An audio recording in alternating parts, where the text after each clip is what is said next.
자, 저희 12페이지 보도록 하겠습니다.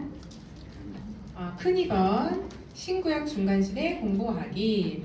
저기 김현희 집사님께서 거기 다 같이 함께 읽어봅시다.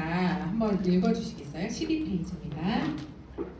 자, 성경이 정말 하나님이 쓰신 책이라면 구약과 신약 그 중간의 역사 400년도 허지 조각처럼 정확하게 앞뒤의 역사와 맞아떨어져야 하지 않겠습니까? 성경에는 없는 400년의 역사, 그렇지만 이 400년이야말로 정말 이음새 흔적 없이 구약과 신약을 척 붙여놓는 역사여야만 합니다. 흘러가는 실제 역사 그 자체로서 성경 역사 사이에 꼭 맞는 조각이어야 한다 이 말입니다. 무엇보다 이 중간기 역사 끝에 예수님께서 등장하십니다. 세계사 속에 진정한 왕이 이스라엘을 통해 나타나신 하나님이라면 구약 성경에는 등장하면 안 되죠.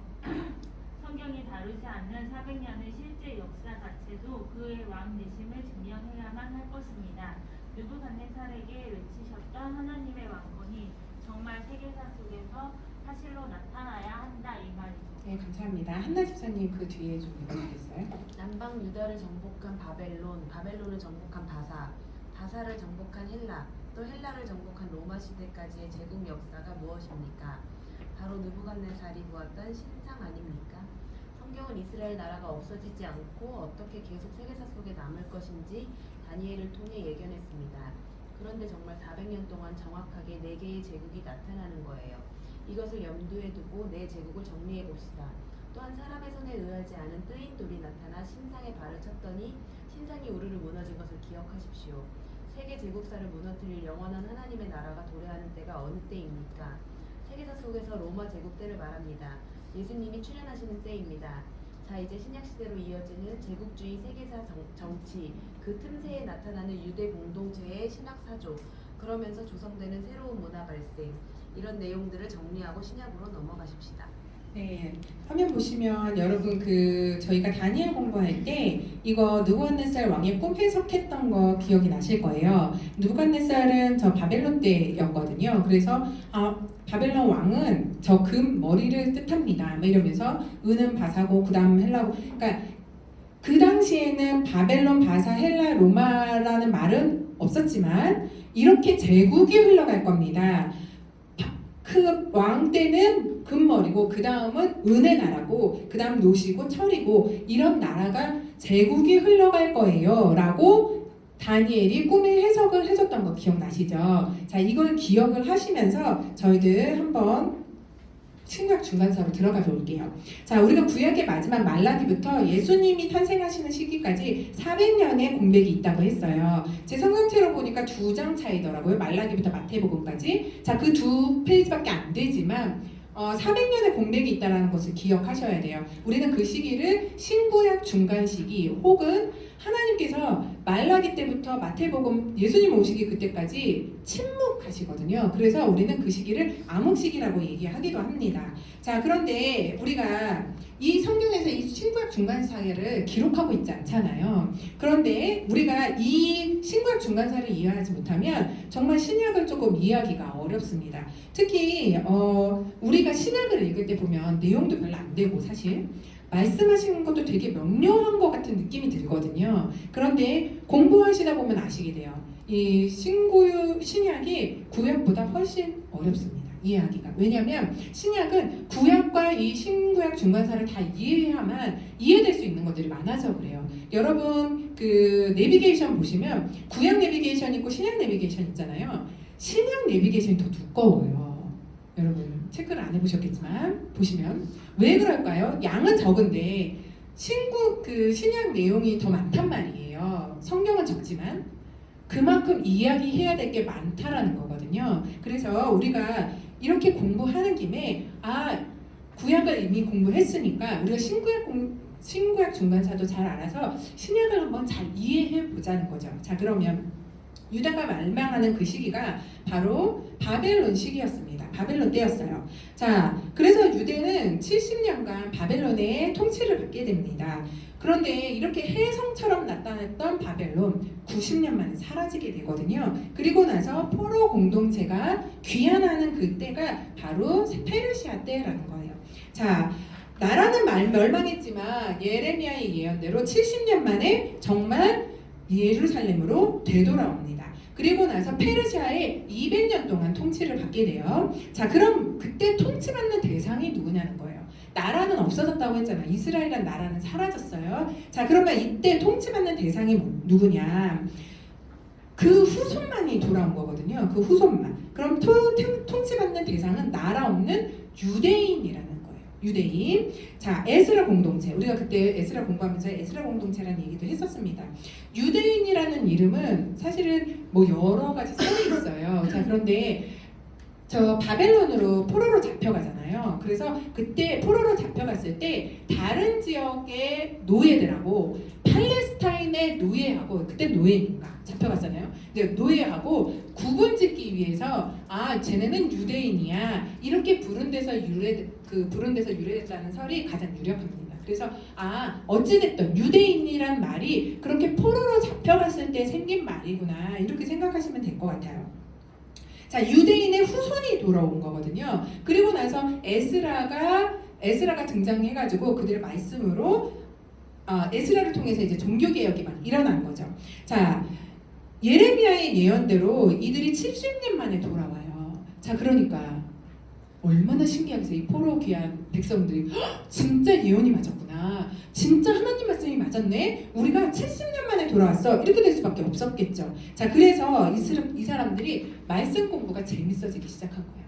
자, 그래서 말씀 공부를 하다 보니까 나 하나님 나라의 백성이구나. 이런 정체성의 변화가 일어나게 된 거죠. 의식의 전환이 일어나니까 어떻게 해요? 난 이제 하나님 나라 백성이니까 거룩하게 살겠어. 이렇게 맹세하게 되는 거죠. 순결하게 살아야 되겠어. 내가 말씀대로 살아야겠어. 그리고 하나님의 성전을 그냥 내버려두지 않을 거야. 우리 다 같이 모여서 돌아가면서 성전을 관리하자. 이러면서 자기네들끼리 이름 써가지고 도장 꽝꽝 찍거든요. 이게 바로 에스라서 마지막에 등장하는 내용이에요. 자, 그러니까 여러분 이게 바로 유대교, 유대인의 성격이라고 할 수 있어요. 자, 신약에서는 우리 이 유대인의 행보를 자세히 보셔야 돼요. 자, 신약의 주인공이 예수님하고 제자들이잖아요. 바로 이 유대인의 또 다른 유대인이 또 다른 주인공이기도 합니다. 자, 그래서 우리가 그들의 발자취를 잘 살펴봐야 돼요. 자, 다시 포로 시대로 돌아와서 자, 포로 시대 성경 목록이 뭐가 있냐면 다니엘은 바벨론부터 페르시아까지 활동했죠. 그래서 다니엘 그리고 학개, 스가랴, 에스라, 느헤미야, 말라기 이런 사람들이 페르시아 때 활동했던 사람들입니다. 그래서 포로 말기부터 시작해서 포로 귀환 시대는 페르시아의 영향권에 있었구나라고 생각하시면 되겠어요. 자, 페르시아 말기에는 헬라 문화가 주변을 공격을 막 해오고 있었어요. 자, 헬라가 아직은 페르시아를 정복하기 전이었거든요. 자, 그런데 여기 해안가 나라들을 통해서 막 그 헬라의 문화들이 막 들어오고 시작했어요. 자, 페르시아는 우리가 동쪽에서부터 시작된 나라였잖아요. 자, 헬라는 이제부터 서양 쪽에서 들어오는 문화이기 때문에 제국이기 때문에 본격적으로 서방의 영향을 받는 나라가 시작이 됩니다. 바로 헬라 제국이 시작이 되었어요. 자, 헬라 제국은 알렉산드라라는 사람이 알렉산더 대왕이 승승장구하면서 막 이 수리아 지역뿐만이 아니라 저 바벨론 지역, 인더스 문명까지 완전히 이렇게 엄청나게 빠르게 정복하면서 생겨난 제국입니다. 알렉산더는 철학자 아리스토텔레스의 제자였거든요. 그래서 아리스토텔레스를 통해서 뭐 문학이라든지 철학이라든지 이런 것들을 굉장히 많이 배웠고 일찍 눈을 뜬 사람이에요. 그러니까 공부하다가 생각한 거예요. 이야, 우리나라 문화가 짱이구나 이렇게 생각한 거죠. 그래서 헬라 문화를 온 세계에 퍼뜨리게 해야 되겠다. 이런 원대한 꿈을 가지고 막 나라들을 정복해 나갔던 사람이었어요.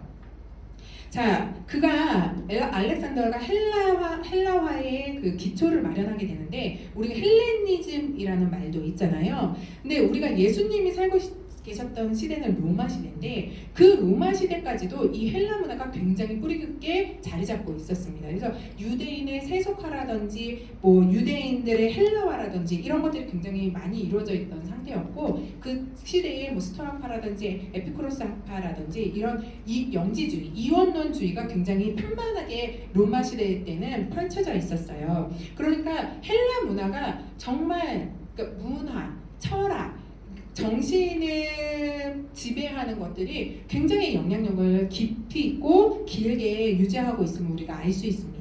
자, 그런데 알렉산더가 뜻하지 않게 병에 걸려서 33세에 죽고 말아요. 그러니까 그 부하들 중에 세력 다툼이 일어났을 거 아니에요. 알렉산더 1인자가 죽었으니까 그 밑에 있는 사람들이 세력 다툼을 하다가 두 사람이 큰 세력을 갖게 되는데 그 사람이 프톨레미하고 셀루코스예요. 자, 그래서 나라를 이렇게 둘로 나눠서 가지게 됩니다. 그래서 프톨레미는 애국 지역을 맡게 되고 셀루코스는 저렇게 바벨론 지역을 전체를 갖게 돼요. 자, 여러분 보세요.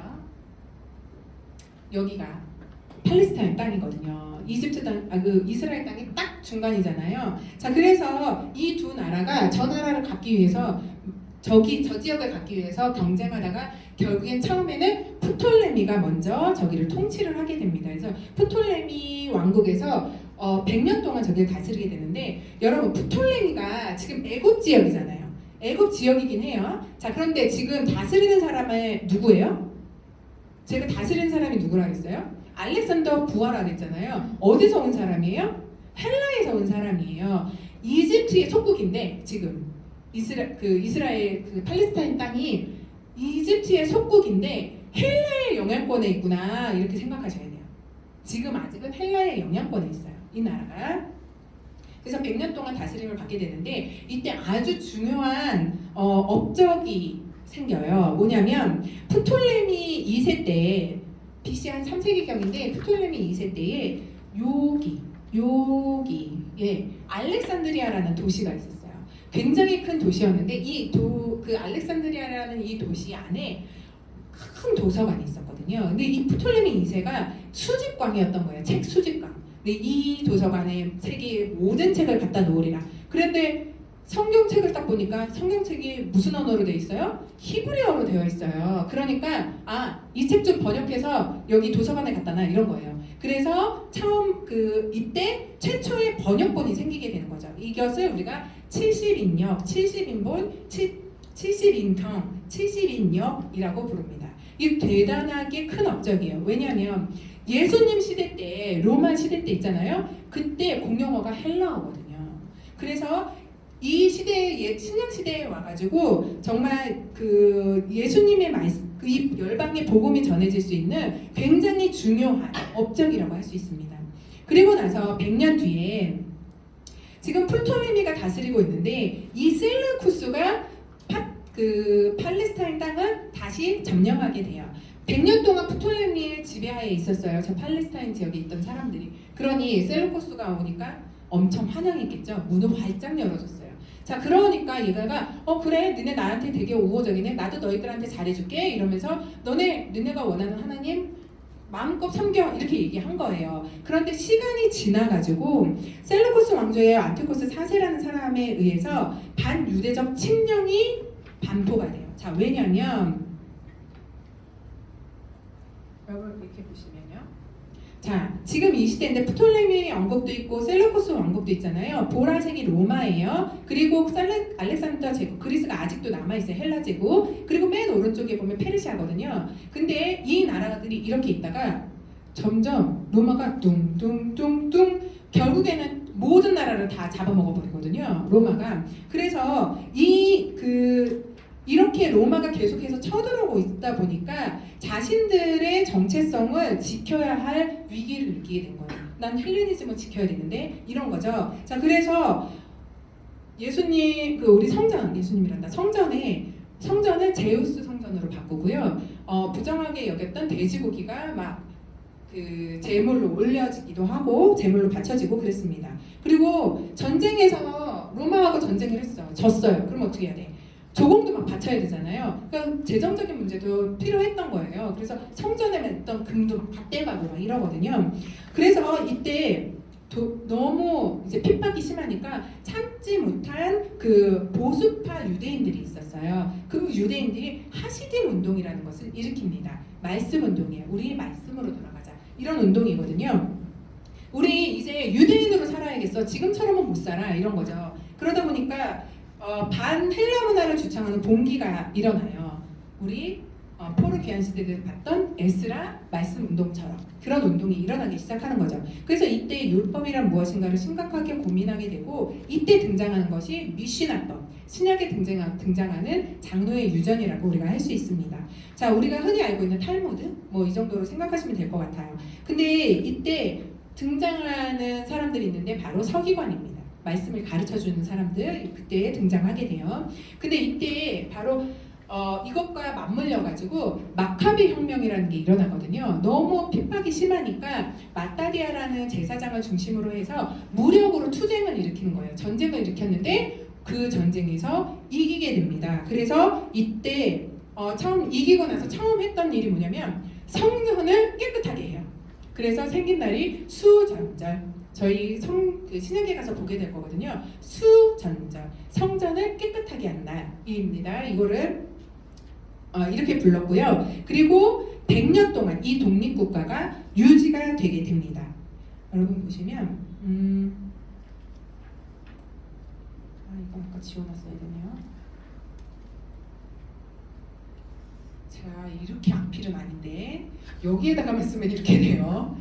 자, 여러분 그 하스몬 왕조 뭐 이런 거를 기억하실 필요는 없어요. 독립국가가 하스몬 왕조거든요. 근데 이 하스몬 왕조의 성격은 좀 기억을 하고 계셔야 돼요. 제가 아까 말씀 운동이 일어났다고 했어요. 하시딤 운동인데요. 이게 말씀 운동이에요. 그리고 마카비 혁명이 일어났다고 했잖아요. 이게 무력 투쟁이란 말이에요. 그래서 이 말씀 운동과 무력 투쟁에 의해서 이 독립국가 100년이 생겨났구나. 이거는 기억하셔야 돼요. 이 100년의 독립국가의 성격이 무엇이냐? 바로 말씀 운동과 무력 투쟁이었다는 거예요. 자, 그러니까 여러분 있잖아요. 나라가 남유다가 583년에 멸망해요. 그리고 나서 이게 하스몬 왕조가 생긴 게 BC 166년인가 이렇거든요. 400년 동안 다른 제국의 통치를 받았단 말이에요. 그리고 나서 드디어 독립국가가 생겼어. 자, 그럼 이 사람들 어떻게 해야 되겠어요? 자기네 정체성을 더 강화시켜야 될 거 아니에요. 우리는 이런 나라야라는 걸 더 내세워야 되잖아요. 그래서 이때 굉장히 유대성이 강력하게 등장하게 됩니다. 율법, 할례, 제사, 예배 뭐 이런 것들이 이 나라를 대표하는 것들이 되었고 유대교가 굉장히 견고해지는 시기가 돼요. 자, 근데 이때 우리가 반드시 알아야 될 사건이 하나 있거든요. 자, 보시면 나라가 점점 강성해지면서 갈릴리, 사마리아 뿐만이 아니라 에돔 지역까지 나라를 넓히게 돼요. 근데 이 에돔 지역에 갔을 때 이 에돔의 왕이 누구였냐면 헤롯이었어요. 헤롯. 에돔의 왕이 헤롯이었습니다. 자, 그래서 갔더니 헤롯이 나중에 저 조공 잘 바칠게요. 이런 거예요. 헤롯이 저 조공 잘 바칠게요. 저 개종도 할게요. 이렇게 해서 에돔에다가 헤롯을 그냥 총독으로 앉혀요. 그 왕이었던 사람 그래? 그럼 너 나한테 조공 잘 바쳐야 돼? 내 말 잘 들어야 돼? 이러고서는 그냥 총독으로 앉혀놓거든요. 그래서 이렇게 헤롯이 유대 이스라엘의 역사에 등장을 하게 됩니다. 이 사람이 헤롯 안티파스라 그래가지고 대헤롯, 우리가 예수님 태어나실 때의 헤롯이 대헤롯이라고 하잖아요. 대헤롯의 할아버님이에요. 이때 헤롯. 자, 그런데 이 헤롯 가문이 후에는 그 로마 세력이 점점 더 강성해진다는 것을 그런 정세를 깨닫고 친로마 정책을 피게 되거든요. 이때 로마는 뭐 폼페이, 클라수스, 율리셔스 뭐 이런 사람들 삼두 정치를 할 때였어요. 우리 세계사에서 배웠어요. 삼두 정치. 그런 걸 하고 있었는데 유럽 쪽은 율리어스 시저가 담당을 하고 있었고 유럽 쪽은 이쪽 수리아 쪽 이쪽 지역은 폼페이가 그 다스리고 있었거든요. 그런데 폼페이가 여기 수리아 이쪽 지역까지 내려오고 막 있었을 때 헤롯이 이때다 싶어가지고 폼페이한테 딱 가가지고 폼페이한테 딱 붙어서 내가 너 도와줄게 이래가지고 유대를 쳐들어와요. 그래서 100년 동안 유지되던 독립국가가 결국 다시 망하게 됩니다. 그래서 이때 이 헤롯이 집정관으로 로마 세력을 등에 업고 집정관으로 유대로 들어오게 됩니다. 이렇게 집정관으로 유대로 들어온 사람이 대헤롯의 아버지예요. 안티파스. 안티파터입니다. 그래서 이제 100년의 독립국가는 사라지고 이제 이때부터 로마의 통치 시대가 일어나게 되는 거죠. 자, 여기 보시면 로마 제국이 와가지고 폼페이우스가 수리아 팔레스타인 땅을 다 점령하는 이야기. 그리고 나서 이때부터 로마 시대가 열리게 되는 겁니다. 자, 그러니까 헤롯이 집정관으로 들어왔으니까 무슨 뜻이에요? 크게는 로마의 지배하에 있지만 누구의 통치를 받아요? 헤롯의 통치를 받는 이중 구조를 가진 상황이 되어버리는 거죠.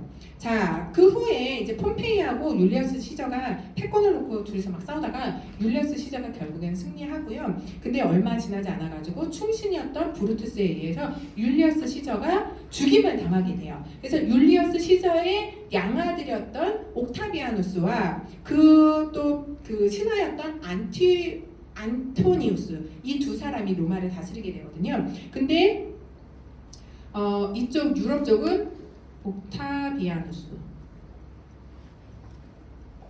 여기는 안토니우스, 네, 이런 사람들이 이쪽은 다스리게 되는 거예요. 자, 그런데 이때 지금 이집트, 이스라엘, 이 팔레스타인 땅을 다스리는 사람이 대헤롯의 아버지라고 했잖아요. 그죠? 근데 로마가 요 지역에 있던 파르티안인들은 아직 정복을 하기 전이었어요. 자, 100년 동안 유지되던 하스몬 왕조가 멸망했잖아요. 그래서 그 멸망한 후손들이 있을 거 아니에요. 후손들이 이 파르티안인들과 합세를 해가지고 유대를 쳐들어와요.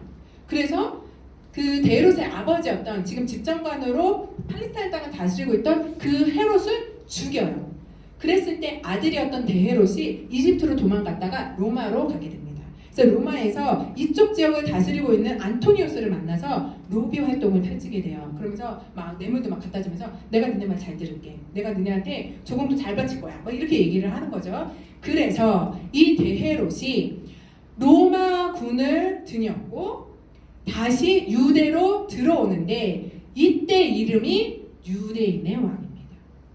네, 유대인의 왕으로 들어오게 돼요. 그래서 이때부터는 대헤롯이 다스리게 되는 거죠. 그래서 이 대헤롯이 BC 37년부터 예수님이 태어나시던 그 해까지 이 팔레스타인 지역을 다스리게 되는데요. 그리고 나서 다시 여기 보이는 안토니우스하고 옥타비아누스가 다시 패권 전쟁을 하게 되거든요. 근데 안토니우스가 져요. 그래서 옥타비아누스가 이 전 로마를 다스리는 일대 황제가 됩니다. 그래서 일대 황제가 되면서 아우구스투스라고 불리어지게 돼요. 우리 성경에는 아구스도 이렇게 되어 있거든요. 그래서 로마 황제를 이제 보통 가이사라고 불리기도 했고요. 그래서 예수님 탄생 때 로마 황제인 이 옥타비아누스인 아구스도가 이 전체 로마를 다스리게 되고, 그리고 대헤롯이 이 유대인 공동체를 다스리고 있다는 거예요. 그래서 예수님 탄생 때 등장하는 사람이 누구예요? 아구스도와 대헤롯이라는 거예요. 자, 우리가 지금까지 이제 중간시대의 역사를 살펴봤거든요. 근데 여러분 이거 기억나시죠? 신상. 자, 신상 기억나시죠? 근데 로마일 때 기억나세요? 뜨인 돌이 하나가 등장해서 신상에 발을 치니까 제국이 와르르르, 아니 이 신상이 와르르 무너지거든요. 제일 큰 제국이에요, 로마가. 지금까지 있었던 나라 제국 중에 제일 큰 제국인 로마 제국의 1대 황제가 누구라고요? 아우구스투스. 이 시대 때 예수님이 탄생하신 거예요. 네. 자, 이렇게 신구약 중간사를 살펴봤는데 정말로 예언자들의 예언대로 흘러갔다는 것을 우리가 볼 수 있었습니다. 자, 그러면 우리가 이제 신구약 중간시대에 나타난 중요한 인물이나 직임들을 한번 볼 텐데요. 페이지 14페이지입니다. 자, 우리 헤롯 대왕 먼저 볼 텐데